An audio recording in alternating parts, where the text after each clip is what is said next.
Justice Decision 2013. Tonight, a Democratic debate for mayor. And now, from John Jay College in Manhattan, here is Errol Lewis. Good evening. Welcome to the first televised debate in the Democratic race for mayor. I'm Errol Lewis, coming to you from the Gerald Lynch Theater at the John Jay College of Criminal Justice in Manhattan. Tonight's debate is going to focus on topics related to public safety, and I'm joined by New York 1 criminal justice reporter Dean Meminger and New York 1 Noticias political anchor Juan Manuel Benitez. We'll be asking questions of the 6 candidates that you see here. 3 John Jay students will also join us in posing questions during this hour-long debate. Let's introduce the candidates now in alphabetical order. Sal Albanese, Bill de Blasio, John Liu, Christine Quinn, Erick Salgado, and Bill Thompson. Now, folks, because of the number of candidates, there will be no opening or closing statements. In addition, not every candidate will be asked to respond to every question, and that goes for me, for Dean, and for Juan, and that's in the interest of time, and also so that we can get to as many questions and answers as possible. For the student questions, each candidate will be able to respond, but you'll have 1-minute time limits for each of those questions. So let me start with the first question for the candidates, and thanks for being here tonight. Thank you. Folks, the recent bombings in Boston have reminded New Yorkers of the constant need for vigilance against terror attacks. One unfortunate truth that we have learned over the years is that preparation requires constant work, everything from ensuring good communications and cooperation between first responders to ensuring that anti-terror surveillance is done in a manner that's consistent with the constitutional right to privacy. This question is for Speaker Christine Quinn and for Bill de Blasio principally. I'll allow others to respond as well. Please identify an area where you think the city could be doing better at protecting our city from terror attacks, and tell us what specific steps you would take to improve things. And we'll start with you, Madam Speaker. Thank you very much. First, I just want to say I think the NYPD has done an outstanding job as it relates to keeping this city safe from terror attacks, having thwarted about a dozen or more attacks and assisted the district attorneys and the FBI in arresting alleged terrorists. Now, that said, you're absolutely right. Fighting crime and fighting terror, it's not like taking care of roads that you pave them over and then wait till there's a pothole. It's a constant work. You have to be at it every day, and you have to be constantly reevaluating what you're doing. So we need to build on our strength, kind of from strength to strength. A couple of areas where I think we could make additions is one, I gave a speech today where I called for the city to purchase more mobile cameras. We now have the technology to have cameras that can be moved about. This really is going to help us have more eyes on the street, A, and B, criminals and terrorists are never going to know exactly where the cameras are, which is a real aid in making sure people know or believe they could be seen anywhere. Two, we have to figure out better ways to use technology. One of the things I want to call for is an app that could allow people in the kind of see something, say something, to text what they see, a picture of it to the police department. Third, every terror expert I've spoken to, regardless what side of the political spectrum they're on, would tell you a key to fighting terror, yes, it's enough police officers. Yes, it's cameras and technologies. But it is based on community police connection, that you can't do it without having a real voice from the communities that are out there.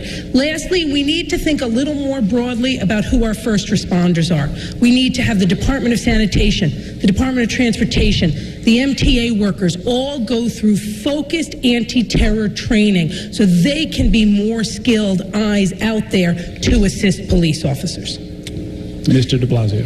Thank you, Errol. I think, first of all, the events in Boston unquestionably were not only tragic, they were sobering, but the response of the first responders there was extraordinary, and I think reassuring to us all. And I dare say we have the most sophisticated and effective first responders in the entire country here in New York City. So the first thing we have to do is protect the strength we have. We have a police force now over 34,000 officers, and that number cannot get any lower, no matter what fiscal challenges we face. I think that's a line in the sand we have to respect. The 1,000 or so officers we're applying to anti-terrorism responsibilities, that number also has to be kept stable. But I think in terms of your question, what can we do better? Well, one part of me thinks it is about greater use of technology, and some of the technologies we've seen that identify both folks who might be involved in terrorism and everyday criminals, like ShotSpotter technology, I think we can make greater use of, and that will make our policing resources used more efficiently. But I think, pulling out one point from Speaker Quinn's response, I put even more stock in the notion that you have to have the right relationship between police and community, that you have to have the right communication, that the intelligence gathering is the key to stopping terrorism, whether it's abroad or here in the United States. And so I think we have a lot more work to do to bring the police and community together in this city. I think, in fact, there's a direct connection between overcoming some of the problems that have been created by the overuse of stop and frisk, and making sure that we have a closer communication between police and community in every kind of neighborhood. I think when we have that partnership, that is part of the long-term path to safety and security. I also think that when you have that partnership, police are freed up to do the most important investigatory work, not caught up in quotas and other systems that take them away from the best work they can do. Okay, let me invite some of the other candidates to weigh in on this, and keep in mind issues like stop and frisk will, believe me, be addressed. But I do want to stick to the issue of public safety from the point of view of preventing terror. Salgado. Well, I think that we have to commend the New York City Police Department for the job they've done since 9/11. The anti-terrorism team, the 1,000 cops, are the best in the world, and we have to maintain that. They've done a superb job. I've called for the hiring of 3,800 more officers to assign them to patrol to help to make sure that we don't erode patrol strength in the city, and also help us build a rapport with the community, which is essential. But the other thing that we have to focus on is the New York City Fire Department. They're a major part of the anti-terrorism effort. You know, the Bloomberg administration closed 6 firehouses 2 years after 9/11. That's a mistake. They've also reduced staffing in the engine companies. As you know, in 9/11, they played a major role. They paid a heavy price. So we have to make sure that not only the police department, but the fire department plays a role. They're an important part of our anti-terrorism efforts. I think that NYPD has done a great job of keeping us safe from terrorism this past decade, certainly after 9/11. But it's not just the NYPD. There are other agencies that should have a more proactive role as well. For example, we have seen the mass transit system be a target not just here in New York City, but in other major cities across the world. And so the MTA has to be far more proactive, not only in hardening the assets against terrorist threats, but also basic things such as allowing communication systems to actually work in the subways. To this day, in 2013, it's still appalling that in the city of New York, you cannot communicate for the most part when you're in the subway system. That has to change. It has to be a priority. It's not just about the NYPD. It's also about all the other agencies that have a great deal of responsibility to keep people safe. And as mayor, what would you do about that? Well, that's something that the MTA needs to increase their capital plans for. They have long called for installing cell signal service in their subway system, in the tunnels as well as platforms. And yet to this day, they are moving at a snail's pace, even though immediately after September 11th, that was already identified as part of the MTA's capital priorities. We've got to get them to do better. And the mayor's representatives on the MTA board should be pushing that. The government number one responsibility is to keep all the inhabitants of the city safe. And my priority under my administration is going to be so. Therefore, I'm not going to allow any cuts on the fire department or the police department. In fact, we had to raise the police number to 37,000 at least again. Right now we have around 34,000. That's the same amount of police officers that Mayor Dinkin had when he was in office. It wasn't acceptable then. It is unacceptable now. We also have to concentrate that we have to identify and register more than 6,000 to 1 million undocumented immigrants that we have in the city. This is going to be a good tool for the police officers to be able to understand that many of these people, they are great people, they are living here, they are around us, like Mayor Giuliani said, they are here, they're going to remain here, but we are giving like a blank check to them because some of these people might get engaged into this criminal behavior, and the police officer, they don't even know where they live. We have to treat these people decently. We have to make sure they are identified. We have to make sure they are registered, and we have to make sure that everybody in the city is actually accountable for the act. And just to be clear, you're saying that's something you would have the NYPD do?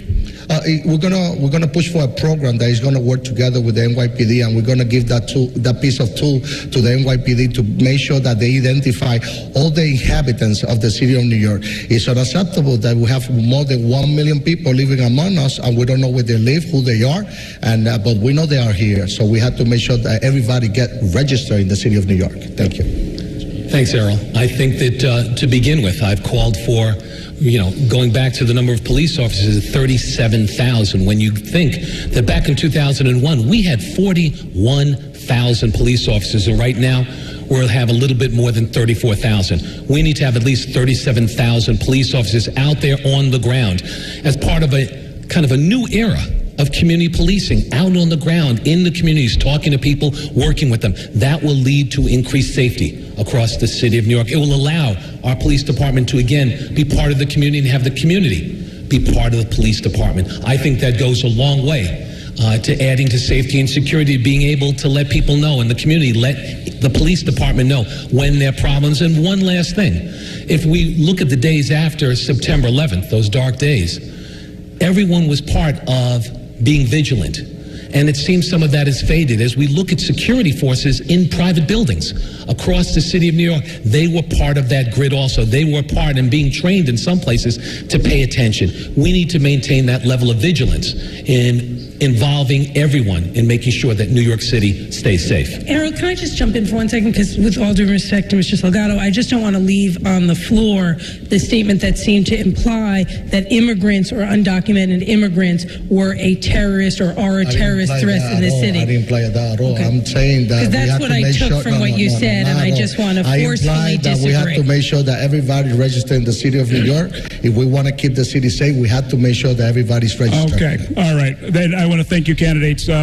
We kept it right within the time frame that we're looking for. That could be a first. Yeah, it won't be the last. Let's hear from one of our students. Going alphabetically, the candidate responses are going to start with Sal Albanese and go right down the row and end with Bill Thompson. Good evening. My name is John Cusick. I'm a senior here at John Jay. Across the city, people have extremely different views about Police Commissioner Ray Kelly. As mayor, would you keep him on as part of your administration? Well, that's that great question. I think that it's irresponsible for us to make any declarations about who the police commissioner is. We have to do our due diligence when we take office. And some of my opponents are playing political games with this. For example, Mr. de Blasio wants to fire Ray Kelly, but he didn't bother to fire two of his staffers who tweeted out, "Kill the cops." New York City needs a mayor they can trust on public safety. I think it is necessary for each of us, John, to give the people a sense of what we would do in office. And I have immense respect for the NYPD. I've worked closely with the NYPD as council member, as public advocate throughout my career. But I think I can say at the same time that Commissioner Kelly has done, at the same time I can tell you I respect him. I think he's done a great job on many levels. I think there are things that he's made serious mistakes with in terms of not just the overuse of stop and frisk, but the general disconnect between the police and communities in many parts of the city, which I think is corrosive to the long-term public safety needs of this city. And I think you have to be able to say, after someone's been in office 12 years, that it's time for someone else to come along. We have some world-class choices out there who I think could be great police commissioners, but I really believe this in my heart. You can't have long-term safety and security if too many people in this city feel uncomfortable in their relationship with the police, I'm talking about law-abiding people. Remember, in the case of stop and frisk, 90% of those stopped law-abiding by the police own statistics. And I go one step further and say, we need to, in this city, pass legislation to ban racial profiling.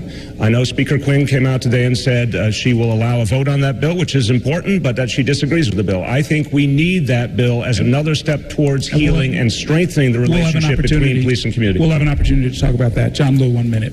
Thank you. The quick answer to your question, John, is no. I would not retain Commissioner Kelly. But in all fairness to the guy, because we get this question on almost a daily basis here.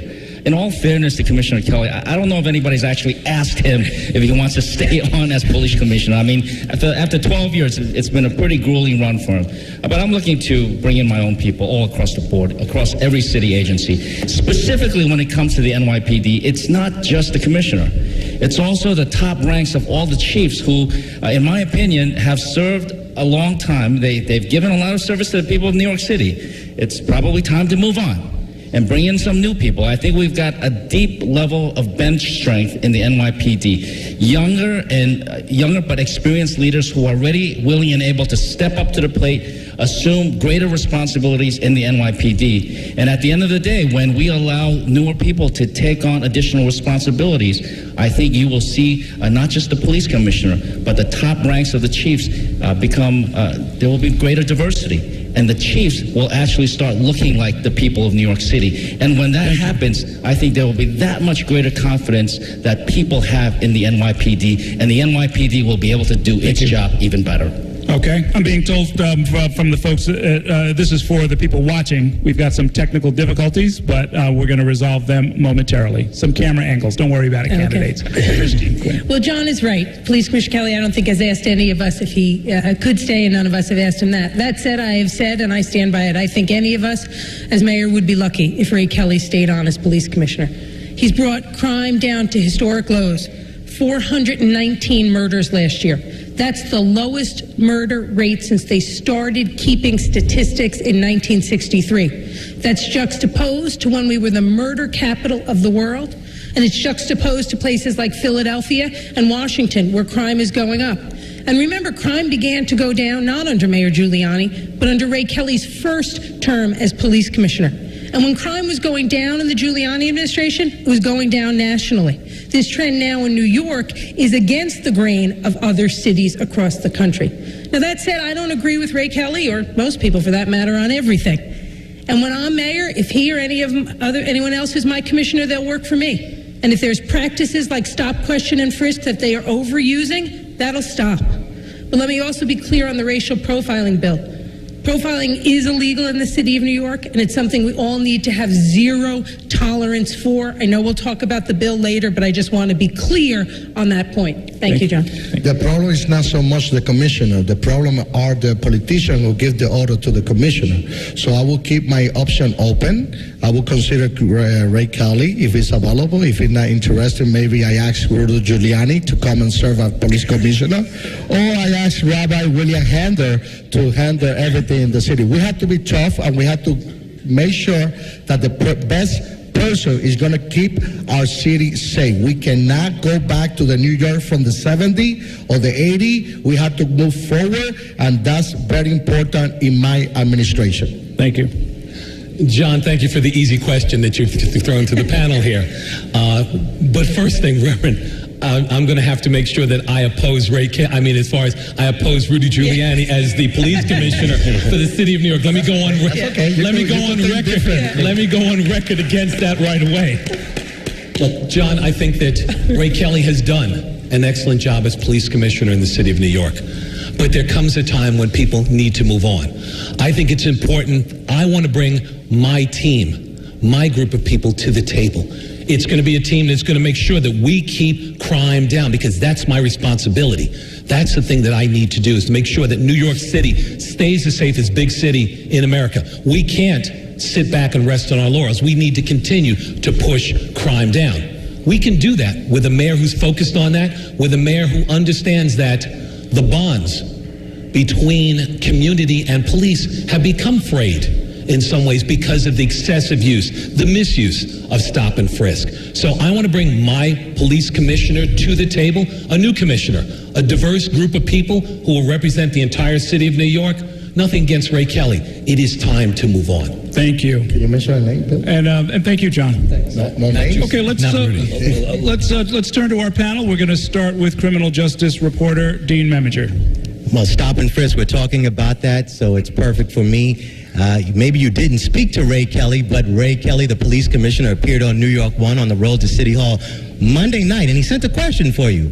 He said, what would you do tonight to stop a teenager in the Bronx from getting killed? Unfortunately, just 2 hours after he made that comment, a 17-year-old was shot and killed in the South Bronx. The following morning, broad daylight, a 22-year-old was shot and killed. If stop and frisk is banned or changed, what ways, in a concrete way, would you get guns off the street, guns that are there now? I want that question for Bill Thompson, Christine Quinn, and John Liu. Let's start with you, Mr. Thompson. Dean, the first thing, I think it is, I mentioned before, it's important that we increase the number of police officers who are out on the street. We need to raise the police force up to 37,000. That's number one. Number two, it is important that we bring back, really, or go to a new era of community policing. That's important. Increase those ties between the community, between the police department. They'll start to tell us as they start to trust the police department more and our officers who will be on the ground and in the communities. Community residents will start to let them know who has the guns in the neighborhood, how we can get those guns off the streets. Third, stop and frisk. I haven't said abolish stop and frisk. Stop and frisk, when used correctly, is a useful policing tool. It is being misused and abused. When you have 700,000 people in the year 2011 who were stopped, who were 90% of them were black and Hispanic and young men and innocent. When you misuse stop and frisk like that, when you tie it to performance goals, then there's something wrong. Also, there are a couple of other things I'd like to... Well, we can't give you a couple of other things, but go ahead, one more thing, and then we have to go on. Two other things, quickly, and I'll condense them. Okay. They're bargaining here. As we look at neighborhoods that have suffered, from an increase in crime or more difficult neighborhoods, more experienced officers in those neighborhoods, that's important to do also. And last but not least... 10 seconds. High Point. As we look at that, the High Point policing strategy that's been used across the country, it helps to drive crime down when it comes to drugs and young people. That's another thing, as well as deterrence in a number of ways. First of all, I think we have to keep the numbers in our police department as strong and robust as possible. If you look at the number of police officers we are going to lose soon, senior officers through attrition, we can hire 1,600 new entry-level officers with that same amount of money. We need to do that right away. To start that rolling, I've called for us accelerating the police class that should start in January to July 1st. That's critical. Those officers then need to be sent out in a way where they're targeting neighborhoods where that young man was tragically killed, neighborhoods that are highest in crime. The Operation Impact model needs to continue in that sense. We also need to use, as I said before, the mobile cameras can help with terror. They can help with traditional crime as well, particularly targeting neighborhoods that still have too high a level of crime and too high a level of gun violence. Now, I also have not called for an end to stop, question, and frisk, but you simply cannot have stop, question, and frisks happening that are outside of the constitutionally approved context. They've gone too high. And if you actually look at the point in a graph when crime was going down most significantly, it was not when stops were at 700,000 across the city. So the construct that they are what is keeping us safe, the data does not bear that out. Beyond that, we do need to engage aggressively, particularly with youth offenders, in focused deterrent programs. And there's models out there that work very well where the police go in to young people that they know have engaged in crime and basically offer them a choice. All right. Let me ask John Liu. Go answer that question, and I want to get the three other folks to answer the question as well. Some people like to think that they're being politically correct by calling it stop, question, and frisk. The problem is when you ask people, mostly young men, they will say there is no question in the procedure. It's just stop and frisk. So let's call it for what it really is, stop and frisk. And how would you get the guns off the street, though? Well, let's talk about focused deterrence. This is something I've been calling for a long time. Focused deterrence, where the police are working closely with community members and leaders, identifying where the worst elements in the neighborhood are, and focusing police resources on the bad guys, instead of assuming almost everybody is bad and stopping all of them, and then finding out that actually almost no one who stopped is actually doing anything wrong. So your question is, well, go back to your question. If stop and frisk is working so well, how could another? I don't know if I said that, but but that's what happened, right? So the murder, unfortunately, still occurs. This past year, we saw a dip. That's true. But if you look at the 10-year rate, it's actually, the pattern over the past 10 years, it has not subsided that much. It certainly is not correlated with the huge escalation in stop and frisk. The problem with stop and frisk is that it has gone too far out of control, and the amount of division it has created between police and communities is making it more difficult for cops to do their job and making it less safe for everybody. Right, and then finally, I just have to say something. I can't give you a finally. No. I think everybody else got a lot more time. I just want to say one thing about the racial profiling. Speaker Quinn says that racial profiling is prohibited in the city of New York. Unfortunately, stop and frisk in New York City is the biggest form of systemic racial profiling we have anywhere in the United States of America, and it has to be ended. It has to be ended. Erick, Sal, and Bill, let's start with you, Bill de Blasio. In terms of quotas, people complain that there are quotas and that's why you have stop and frisk. How would you make sure officers are doing their jobs out there? Because the police department says it has performance evaluations and goals to make sure officers are working and not just chilling out on the corner. So they need to be out there doing work. How would you make sure officers are working if you're not looking at numbers? I believe if police officers are freed up to do their job and precinct commanders are freed from the burden of a quota system, you're going to see more actual policing. I have heard this from cops on the beat. I've heard this from precinct commanders. They feel that a stop and frisk driven quota system is keeping them from doing their job properly. Listen to some of the tapes that came out of the recent federal trial. They're chilling. And it's not about policing anymore. What the model of community policing is the maximum number of cops on the beat, the maximum number of cops who stay in a neighborhood for a long enough time to actually develop relationships, local commanders with the freedom to apply those officers as they see fit. All of those approaches will help you find the guns. A good relationship between police and community will help you get the intelligence you need to stop the criminals. But the overuse of stop and frisk has taken us in the wrong direction. And one fact that's crucial, there was a movement in this town last year to start to bring down that number of stop and frisk.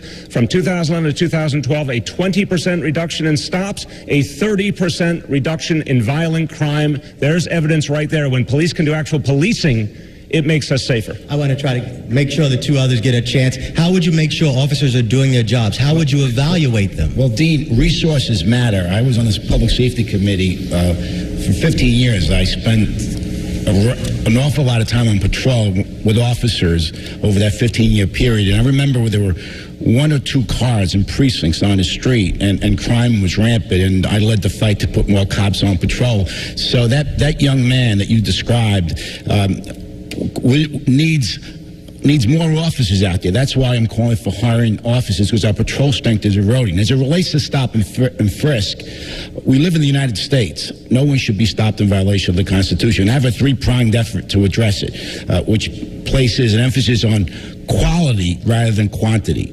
For example, I want to see intensive training of officers.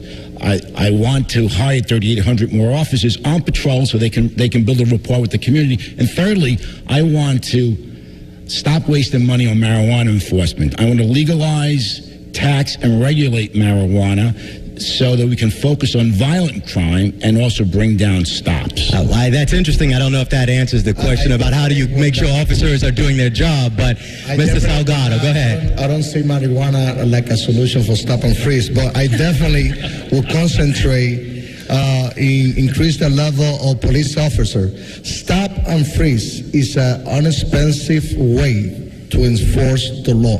If they stop and frisk everybody in New York City, then we're not going to have crime, period. And if they put everybody in jail, then we're not going to have crime, period. We have to concentrate in increase the police officers' number to 37,000 again. We had to have the big cap in the street, engaging with the community, knowing the different custom, culture, learning about who's Spanish, who's Dominican, who's Puerto Rican, who's Guatemalan, who's Mexican, who belong to different community. We definitely have to increase the number of officers. We have to make sure that they have the sociologically education to engage with the different communities that we have. And believe me, 4 weeks ago, I got stopped, and I said, I'm running for mayor. And he said, shut up, go back in the car, sir. And thanks God I didn't get frisked. He asked, at the end, he shake my, I'm Latino. It's not so sweet, stop and frisk. You're Latino, Believe okay. me. No es nada bueno, stop and frisk when you're Latino, okay? All right, very good. Okay, thank you, Dean. Thanks very much. And I'm sorry to hear about what happened to you, sir. Let's move on. It's time for a second question from a John Jay student. We're going to start with Bill de Blasio this time, go down the panel, and end with Sal Albanese. Marisela. Good evening. My name is Maricela, and my question is, reports about the mishandling of DNA samples from criminal investigations, especially in rape cases, have undermined public confidence and jeopardized criminal investigations. As mayor, how would you ensure that the evidence is handled accurately and efficiently?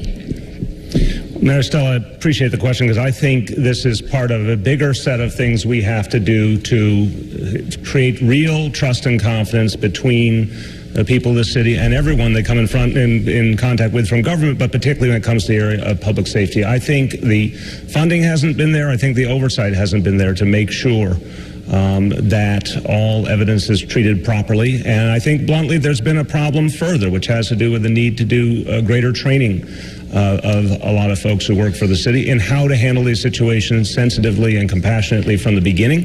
I think there's too much experience in this town of women who have been victimized, treated like their claims are not real, and not encouraged and supported along the way. We saw even a case, a very shocking case earlier this year, including some off-duty officers. So I think this takes reform on many levels, both how we handle physical evidence, but also the kind of training we do.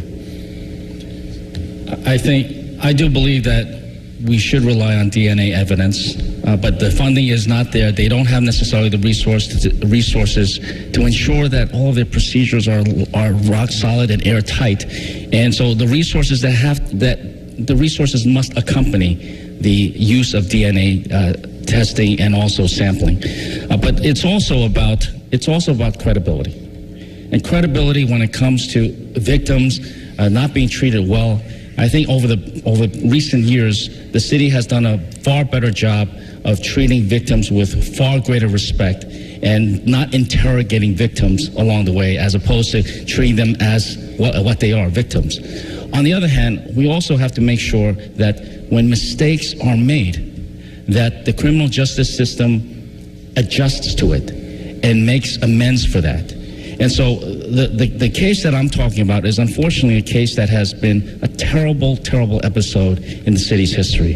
And 24 years ago, a young woman was attacked, brutally attacked and raped in Central Park. And that sent the city into an uproar. And that was horrific. Now that young woman, I don't know if she'll ever recover, but she has come forth and she has talked about her ordeal. But that ordeal led to 5 young men paying many years of their life in prison as the price for something that they did not do. And it's been more than 10 years since the DA's office has essentially exonerated them. And the city still has not claimed ownership for that mistake. So it's about credibility on both sides. And if we're going to use evidence, especially high-tech evidence like DNA sampling and testing, then we got to make sure that the resources are there and procedures change if a change is necessary or indicated to be necessary. Thank you. Marisol, thank you for your question. And I think one of the overarching things you're referring to is the recent real scandal at the Office of the Chief Medical Examiner, where it came to light that there was at least one staff member at the Office of the Chief Medical Examiner, ACME, who had mishandled DNA evidence. And what we don't know from that is, were there other people who committed crimes who we might have apprehended? where there are people who were convicted who shouldn't have been convicted. It leaves a terrible, huge questions, and it leaves the potential of victims being re-victimized. Now, in response to that, a couple of things have come to light that we now understand. One, there clearly wasn't enough random checks going on of the different level staff within the chief medical examiner's office. And it was clear that the supervisorial structure in the chief medical examiner's office wasn't tight enough. They're committed to change that. We obviously have to follow up on that, particularly since we're getting a new chief medical examiner. But what we also found out was that the Office of the Chief Medical Examiner wasn't following in every case the tightest national and international standards around pathology and DNA. They've committed to change that. But we also found out is when they were reporting to their monitoring entities what was happening that was a problem, they weren't reporting transparently. So there was no way for the city council to know that or the public to know that. They have now committed that all reports that get sent to their monitoring agencies as pathologists and medical examiners will be shared with the council, which we will share with the public. We can now stay on top of this to make sure nothing like this ever happens again. Thank you. I believe that we have to ensure that all the professionals that are working in this department, they are actually reliable and fit for the job. My God, my heart goes out for many women that are fearing for their life, and they wait so long, and they rely on this piece of evidence, and then all of a sudden they don't have the respect or the treatment that they deserve. And I believe that is something very important that we have to analyze and make sure that the people that are working, especially now that we depend on that to make it the difference in many people's life, we have to ensure that we have the right people working there. And for women that are fearing for their life in this city, I know that the current administration, they try to emphasize more in the statistic, but many women are fearing for their life, and I believe that under my administration, we have to make sure that they are protected, and they fear for their life. It's going to be easier for any single woman who are actually fearing for their life to get a pistol and protect themselves as well. Thank you. Marisol, thank you for your question. I think that first, DNA and the use of DNA these days is a centerpiece of policing, a centerpiece of criminal detection and investigation. If we can't guarantee that there is accuracy and safety there, we undermine the entire system. So we have to make the commitment first in making sure that the dollars are there. We can't accept less. That's not an area that you can cut back in. That's not an area that you can skimp in. You have to make sure that we make the commitment of dollars there first. Secondly, we have to make sure that the guidelines, and everybody is aware of the guidelines, from the police officer and the investigators all the way down that chain, to make sure those procedures, everyone understands them. There is no mess-ups. People understand exactly what has to occur. Making sure that the training that go along with those guidelines are there, and that everybody is well-trained and very informed. And also, it is the oversight when people know that someone's looking over their shoulder, when people know that we're not going to accept mistakes, when they realize that it is that important, then people tend to get it right. So it is all the way up and down that chain. We have to make sure that women are protected. We have to make sure that we get those criminals off the streets by using DNA. It is the wave, not of the future, it's the wave of today. We have to make sure we get it right. Thank you. So, great question. DNA evidence has become an essential tool in criminal justice, and it's clear that there's mismanagement and there's a lack of resources there. And one of the things I always complained about when I was a city council member is the fact that the council has oversight responsibility to really do an awful lot of research in terms of what's going on in these agencies. And quite often what happens is, because it's not politically sexy to do oversight over the medical examiner's office, it just goes ignored until there's a crisis. And now, of course, everybody's upset about it. So I would urge the council to be more proactive and do the proper oversight so we don't wait for a crisis and we have a miscarriage of justice. You see what's happening in Bronx County. People are going to trial 4 or 5 years after they've been indicted. I mean, 180 days is the law, and we're not addressing that. I mean, talk about miscarriage of justice. People forget evidence, police officers forget, and people that are guilty are found innocent and what have you. So we have a lot of gaps in our criminal justice system. It's about oversight and it's about resources. But if we don't have a fair and objective criminal justice system, it'll be a debacle for the city and the state. Thank you. Thank you, Madison. Thank you. Okay, our next round of discussion is going to be led by my colleague Juan Manuel Benitez. Juan. Thank you, Earl. And it's going to be about oversight. It has become one of the central issues during the campaign, whether to create a new office, an inspector general, to oversee the role of the NYPD, its practices and policies. Is it, and many of you spend some time at City Council, is it this apparent need of hiring a new person the result of City Council not doing its job, Mr. Thompson? Could the City Council have provided more oversight over the last 4 years, 8 years? Sure, that could have occurred. At the same point, we wouldn't have the concern, because IG and the discussion about the IG is more a response to stop and frisk. If we would have had a different mayor in City Hall, to be honest about it, if I would have been the mayor of the city of New York, stop and frisk wouldn't be a problem. We wouldn't have to address that. If we had a different police commissioner, stop and frisk wouldn't be a problem. We wouldn't have to, we wouldn't have this problem right now. To be blunt about it, if we hadn't changed term limits, we wouldn't have this problem right now. So to be honest about it, there are so many things that the council may be passing legislation, but if you had a mayor who said, not in my watch, we are not going to have profiling, we're not going to have stop and frisk being misused. If we had a police commissioner who understood that, we wouldn't have the problems right now. Thank you. Comptroller Liu, do you think it's the result of maybe City Council not doing its job?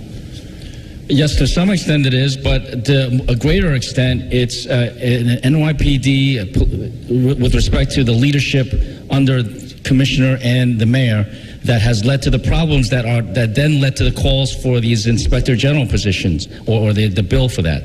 I think that originally my position on the inspector general was that it was part of a broader package, the Community Safety Act, that I thought would enable police and community to work closer together so that everybody would be safer. Now there's only the talk of instituting this inspector general position. I think it's a distraction. It's a distraction from the root causes of the problems that we're facing today. The racial profiling that's going on, whether it be stop and frisk that has gone clearly out of control, or the unfair surveillance by the police of certain people in the city. It's the racial profiling that is the root of the problem. Let's get rid of that, and there wouldn't be as many calls for this inspector general. And then the other thing is we got to make sure that our officers are equipped to do their job. Again, it's about working with the community. But you have so many different directions and people that are trying to impose certain guidelines on these police officers, and at some point they're going to lose focus. We want them to stay focused, and we want them to stay focused with the community. Thank you. Madam Speaker, it's your City Council. And also, there's a contradiction because you want to keep Ray Kelly, but at the same time, you want to hire someone to oversee his work, basically. Is there a contradiction there? I don't believe there's a contradiction there at all. First of all, obviously the City Council does oversight of the police department. But our Public Safety Committee looks at a number of different issues, not just the police department, and also, as well as oversight, has budget and legislative functions. The thing about an inspector general, it would be a person or a unit who this was their sole focus all of the time, looking at policies and practices of the police department. Now we're talking about stop, question, and frisk, but it could be any practice at any time that's going on in the department. And the Inspector General would issue reports and recommendations to the council, the police commissioner, to the mayor, the public, about how the job could be done better. Congress has oversight over the FBI, Department of Homeland Security, but the FBI and the Department of Homeland Security both have inspector generals. Both of those entities and Congress believe that the inspector generals have helped Congress and those entities do a better job. The Los Angeles City Council, of course, has oversight over their police department, but they have an inspector general. And a year after they instituted it, crime went down 33%, and Approval from the community of the LA Police Department went up to 83%. This is about bringing an additional resource that can help us analyze on a constant focus, singular focus, policies and practices that can help all of us do a better job. And look, I think Ray Kelly's done a good job, but all of us can always do a better job. Thank you, Mr. Albanese. Well, the last thing the taxpayers need is another entity to oversee an agency. The city council, and I'm an expert because I was there for 15 years, has the subpoena power, should be doing the oversight. So there is no need for an IG. When it comes to public safety, people have to be able to trust you, that you can keep the city safe, and they have to know where you stand. For example, one of my opponents, Bill Thompson, is all over the lot. Last week he was for the IG, this week he's against it. I have no idea where he is today. I still don't know. I'll let you answer in a minute. And after what Christine Quinn did with term limits, how can we trust that we're an important topic like public safety? Okay, Mr. Salgado. Excuse me, just one thing in response. And no, Sal, I've been pretty consistent in saying that an inspector general within the police department reports to the commissioner and the mayor makes sense. It provides for transparency. It provides for, review of policies and procedures. But the one thing I'm not going to concede, the one thing I'm not going to give away, as the mayor of the city of New York, and that's why I say it needs to stay within the police department, as the mayor of the city of New York, I'm going to be responsible for keeping the city of New York safe. I'm not going to outsource that job. I'm not going to give it away to a second police commissioner or a second mayor. I'm going to be responsible and accountable for that. That's the difference, and we may have a disagreement there. It's my turn. Let me get Mr. Salgado. Yes, it's my turn. Yes, sir. Okay. Excuse me, Reverend. Excuse me. ¿Qué está pasando aquí? Excuse me. Okay. I don't think we need to add to the current bureaucracy another position. I think that the commissioner, he needs to be elected well. We have to choose the best person for the job, and we don't have to select another person to blame. The bottom line, the mayor is the one responsible, and I believe if we create a new position like the inspector general, is just using an excuse to get somebody to blame. And the bottom line is that the mayor is responsible and the commissioner is also responsible. If the commissioner is not working well, then we have to replace it. Thank you, Mr. Public Advocate. Yes, Juan Manuel, there's been definitely some variations among some of my colleagues' positions on this issue. I'm very proud to say that I came out in favor of the Inspector General bill and called for a strong version of it with subpoena power, with independent budgeting, so the Inspector General can maintain their independence. And I have continued in that position because I believe it's needed to make sure we have real accountability. Look, stop and frisk went from about 100,000 stops in 2002, the first year of Michael Bloomberg's administration, while crime was going down, went up to 700,000 stops by 2011. There was no vote by the people of the city. There was no referendum. There was no legislation in the city council. It happened all without people realizing the sheer extent of the proliferation, except we started to hear more and more from the community level what it was doing to the relationship between police and community, the frustration, the anger, the sense that innocent people were having their privacy rights violated, the sense that young men of color in particular were having their dignity violated, and it was sending us in the wrong direction. But the mayor didn't stop it. The police commissioner was the author of it. The city council didn't stop it. So this is an object lesson of why we need serious oversight. Almost every major American city has either an independent review board or an inspector general. As you heard, CIA, FBI. There is a reason for checks and balances. And had we had an inspector general, we might not be in the danger we are right now in federal court of having the federal judiciary step in to dictate some of the actions of our police department that should in fact be our decision to make. I just want to give Madam Speaker a quick rebuttal because Sal Albanese mentioned you earlier. I did. If you want. You don't have to take it if you want. The issue of the city council's record on stop, question, and frisk, I think is very clear. The only reason we know the numbers is because of law passed by the city council that requires documentation and reporting from the police department. Okay. The only reason there has been retraining of police officers is advocacy by me and the other members of the city council. The only reason that the statistics the police department keep around stop, question, and frisk has changed is because of the council, and the only reason the Civilian Complaint Review Board now has prosecutorial authority is because of the oversight and work of the council. The IG will build on our work. It doesn't replace it. Thank you very much. Okay, thank you. Let's hear from another student. This is our final student question. We're going to start this time with John Liu, work down the panel, end up with Bill de Blasio. I'll urge you in your responses, folks, to use the lights that we have set there for your 1 minute responses. We started off so well. Sally. Hi, good evening. My name is Sally, and my question is in reference to domestic violence. In 2011, the NYPD conducted more than 73 home visits related to domestic violence, which is a 91% increase since 2002. As mayor, what would you do to reduce domestic violence in New York City? Domestic violence is a scourge that unfortunately still permeates too much of our city. And it's an endless cycle of violence that we have to stop at one point. So the police, they have resources to combat domestic violence, but I think it needs to be more. There needs to be greater work with community-based organizations who, quite honestly, many of the victims of domestic violence trust more so than they would the police. The problem of domestic violence is particularly acute in immigrant communities here in New York City, where oftentimes the abuser uses the immigration status or the threat of reporting to hold extreme power over the women or the people who are being abused. And so that is a fundamental change that I think we need to have here in the city. The police, I know they have increased they have redoubled their efforts to help victims of domestic violence and have instituted programs to prevent it in the first place, to break the cycle of violence.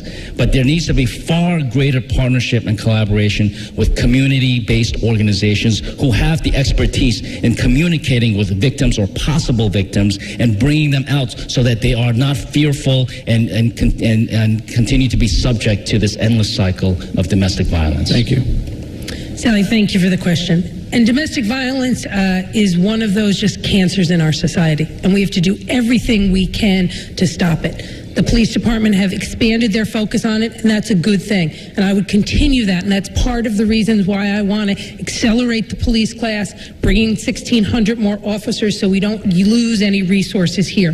Two, we recently made a structural change in the police department where domestic violence is now also part of the Special Victims Unit, which is important because often rape and sexual assault is committed in a domestic violence context, and we need to understand that dynamic even further. The comptroller is absolutely right.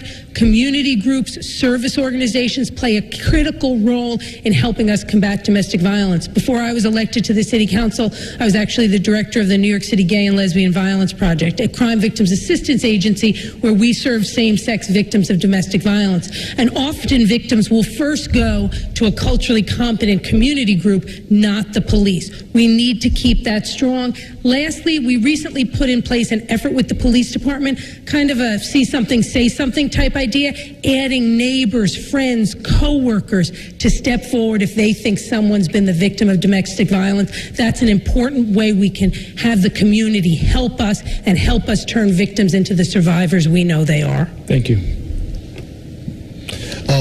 I believe that domestic violence, it is a big problem in this city. I'm married for 21 years to my spouse, Sonia. I have 6 beautiful children. And as a pastor and a community leader, I see most of these victims come forward and speak to me and tell me what's going on. We have to focus on the undocumented immigrant community, which I defend so much and I respect so much. And because many of these victims, they are not coming forward because they are so afraid.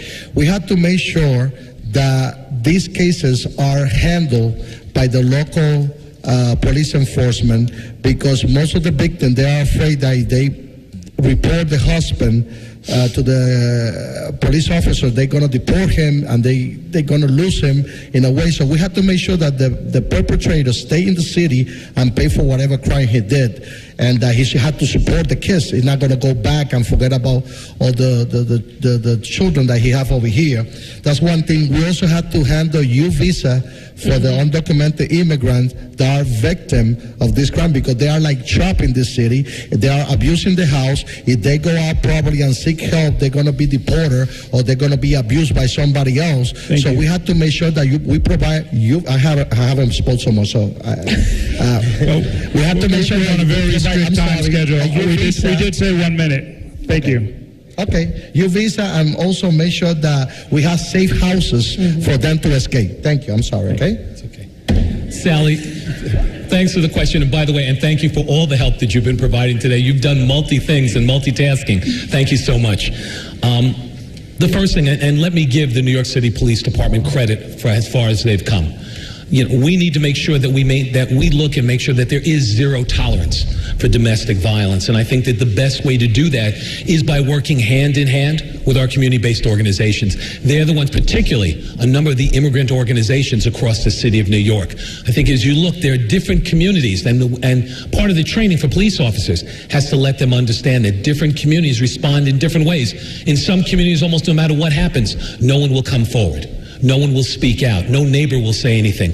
We have to make sure that doesn't happen. Working hand in hand, training our police officers to know what to understand. But also, again, I talked about community policing. It is important to maintain those relationships and have those ties. It is also, in a number of different ways,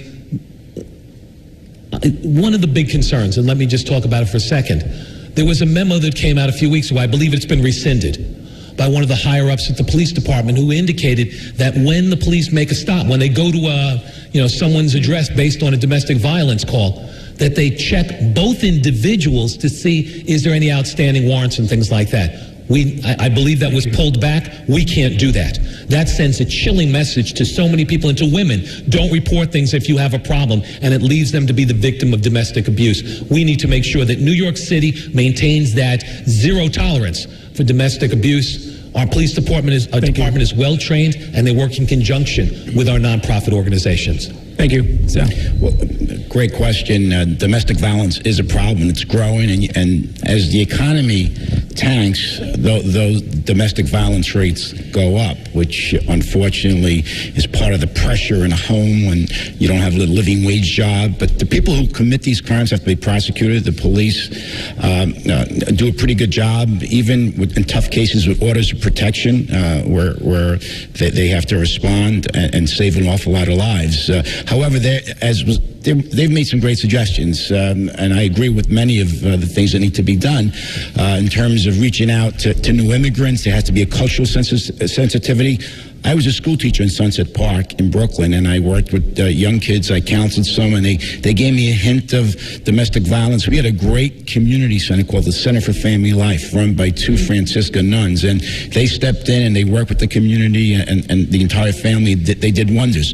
So those community-based organizations are essential. The police can only do so much.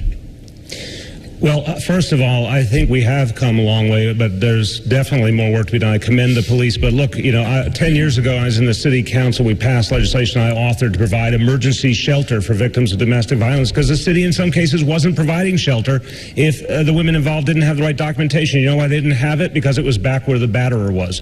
We had to change that to make sure the law favored them. We passed legislation out of my committee to provide accommodations for women in their workplaces who were victims of domestic violence, so they wouldn't be in a public place and exposed to batterers. I think community policing in general is part of the solution, closer relationship between the police and local communities so they can have that trust. So I think there's a lot we can do. Just one other quick point. I have to note what I thought was an extraordinary act of revisionist history on the previous question. Speaker Quinn, the fact is you only moved on stop and frisk because there was tremendous public pressure. You weren't willing to challenge Ray Kelly previously. And you only moved on Civilian Complaint Review Board because, again, other people were moving on the issue. Councilman Garodnick and I went to you years ago on it, and you said it wasn't something you were willing to take up.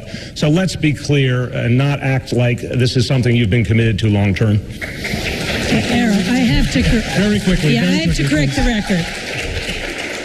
Bill, you are engaged in revisionist history. What I said to you and Councilmember Garodnick is that the piece of legislation you had to give the CCRB prosecutorial authority was not legally doable, and that instead the way to do it legally was between a memorandum of understanding between the police department and the CCRB, and that is what we achieved through my work with Dan Garodnick and others. So you're simply making that up, and my record on the issue of stop, question, and frisk, whether it's getting trainings changed or getting the way CompStat is conducted changed, is very clear, and I'm incredibly proud not only of having worked with my colleagues to get that memorandum of understanding, and now the CCRB has prosecutorial authority. Also in last year's budget, we put in millions of dollars to make sure they could hire those lawyers to do that prosecution. 10 seconds. Councilman Grodick and I called for independent budgeting for the CCRB and strong, clear prosecutorial power.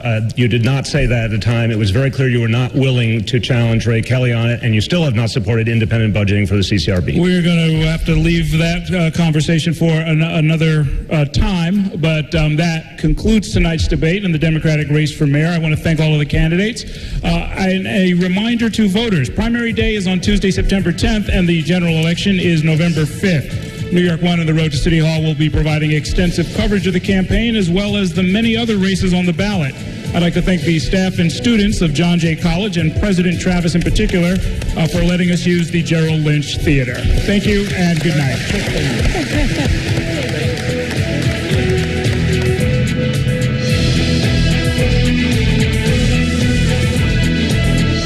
This has been a special presentation of New York 1 News and New York 1 Noticias, only on Time Warner Cable. A special thanks to John Jay College.